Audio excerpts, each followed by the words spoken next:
business. It sounds horrible, but that's, in other words, true or not. I'm not even talking about veracity here. I'm talking about problem issues that come up that need to be dealt with. That's exactly what my point was this morning on this, was that name a company or a celebrity or any rich entity that doesn't have a team of lawyers that take care of uh, lawsuits, whether it be,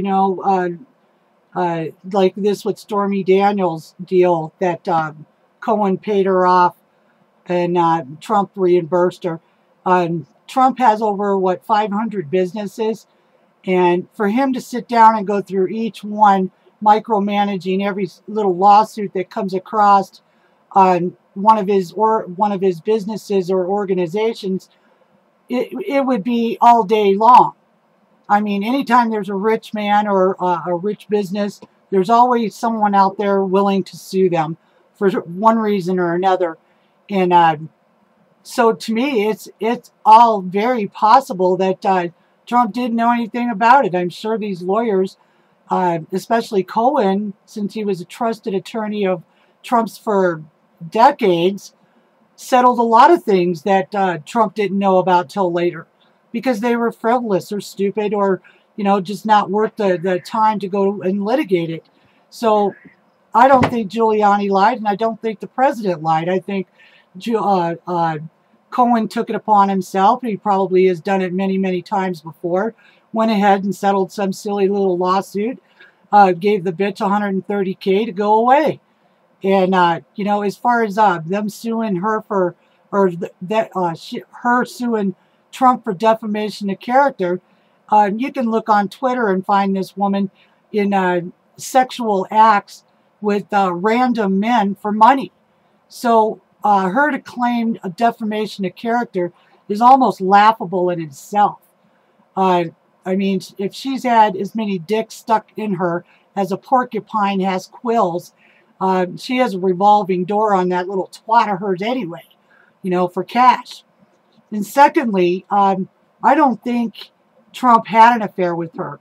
I think the letter that she signed saying that the affair never took place, she was just like, to me, like the woman who claimed she was scolded by McDonald's hot coffee between her legs and walked away with $500,000. Big companies don't see litigation as fight everything that comes along.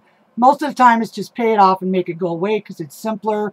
It's easy to make it go away. I mean, why fight every little person that comes up and wants to sue a government or a business or a celebrity? It's just not worth the time and effort to spend thousands of dollars putting together a case to win it, but ultimately lose it because you've had to spend so much money defending yourself.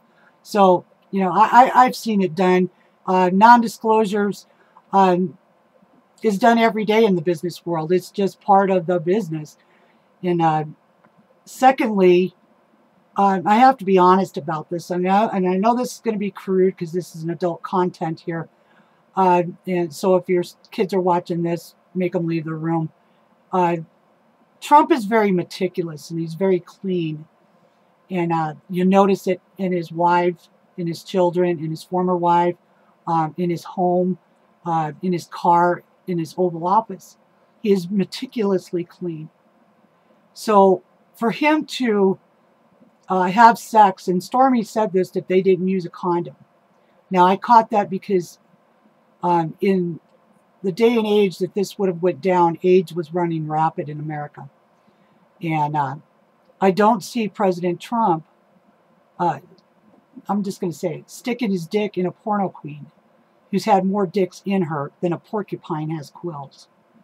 I think maybe if anything happened at all, he probably got a blowjob from her, because that would have been a lot safer than sticking his, penis into, well, let's say it, a paid-for whore. And secondly, he was married to Melania for about 4 years, or, yeah, well, I guess she just had the baby. Why would he want hamburger and risk a venereal disease when he has a beauty queen at home? I mean, it's like eating hamburger when you got steak. So I don't think he had sex with her at all. I think it was made up, and I think her letter proves that. And the fact that her attorney has been on CNN 57 times making threats. He's actually a male version of Gloria Allred, an ambulance chaser. And it was, even if it did happen, okay, let's just say it for the sake of argument, it was consensual. It wasn't rape, like with Billy Bob Clinton. And it wasn't paid off with taxpayers' dollars or campaign funds, like the Democrats have had to throw out of Congress members, Al Franken and Connolly and all those other little guys. You get Mendez, you know, who likes Brazilian prostitutes. And the Democrat women came out not too long ago. Oh, we're gonna blow the whistle on taxpayer dollars that are being paid out for sexual harassment by our congressmen. But they didn't do it, did they? And they are not naming any more of them, are they? So those Democrat women, Kamala Harris and Gillibrand and all those Me Too movement stupid bitches, they haven't done shit, have they? Okay, but they're nailing Trump on a consensual thing and trying to make it sound like he used campaign money. That's going to blow up in their face again. The guy was on monthly payments for years, kept his retainers.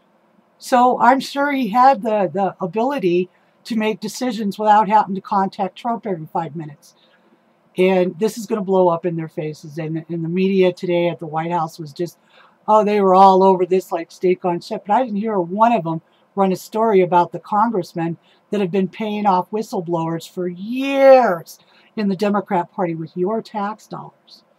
Notice that? This will be another, what do you call it, boondoggle and a nothing burger. So I'm not going to get too excited about it.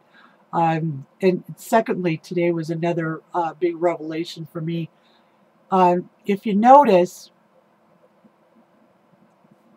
Obama and Hillary and all those guys are pretty quiet right now. They're worried because this Mueller investigation, it went from the Russian collusion to now it's obstruction of justice, and we know who obstructed justice. It was the Democrat Party and their members and their congressmen and their FBI and their DOJ guys. If you had to, and I hope Trump does this, I hope he exposes all of them. And I hope this all comes out right when we're doing November. 33 Democrat Congress seats up, 435 House seats are up. We need to give President Trump one more trip to the polls. And that means we need to get out there and vote this November. And we need to get a super majority. You want to cut these rhinos' dicks off? This is how you do it. You make a super majority. You take as many of those seats as you possibly can get with good guys. And then it doesn't matter because the rhinos will be up in 2020 for election. And we can get rid of their asses then. But right now we can get rid of 33 dirty Democrat Congress seats by taking over half of them. And we can make a super majority. Then it doesn't matter who votes no. We'll still always have the vote for the next 4 years, 3.5 years. And that's what the Democrats are worried about. That we're going to end up with a super majority because America's doing good. Good jobs are coming back. Taxes have been lowered. What are they going to run on? They have nothing to run on. I mean, they voted against tax cuts for us. They voted to keep Obamacare in place, which is bankrupting the country. They're so far left. They're socialists now. They want the government to raise you from cradle to grave and then have to say on everything that you do. And America's waking up, even though Facebook is putting us in jail for our conservative views and Twitter is trying to keep us from getting out there, and the media has become the Democrats' platform to voice all their lies, their corruption, their crooks, their embezzling of taxpayer monies. Everything leads back to their door. And if we don't take advantage of this and really get out and vote in November, just like we did for Trump, we need to do this one more time. And then next election in 2020, we can come out and get rid of the Democrats. And I mean, or the rhinos, the guys like McCain and Corker and Flake and, Senator Leahy and Nadler and all of these guys. We can get rid of a bunch of them in 2020 and really have taken back America. And this is important. So, when you open your browser in the morning and you see 20 stories by mainstream media, don't even click on them. That's how they make their money. Let's hit them in their pocketbook. Don't buy their papers. Don't read their articles. If you want to know the truth, when something is out there, wait 3 or 4 days and then see what was shaken out of that. Because the media is directly lying to us. They're running with their own narrative because they figured out that Trump has figured out how to talk to us and can bypass their lies, and they hate it. They have become null and void as far as any real information.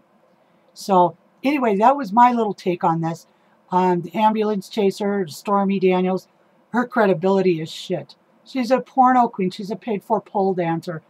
And, she got her 130 grand. She just wants more money. That's what all these what they used to call them, gold diggers. She's nothing better than a gold digger. So, peace out, guys. Oh, how do you like my wig?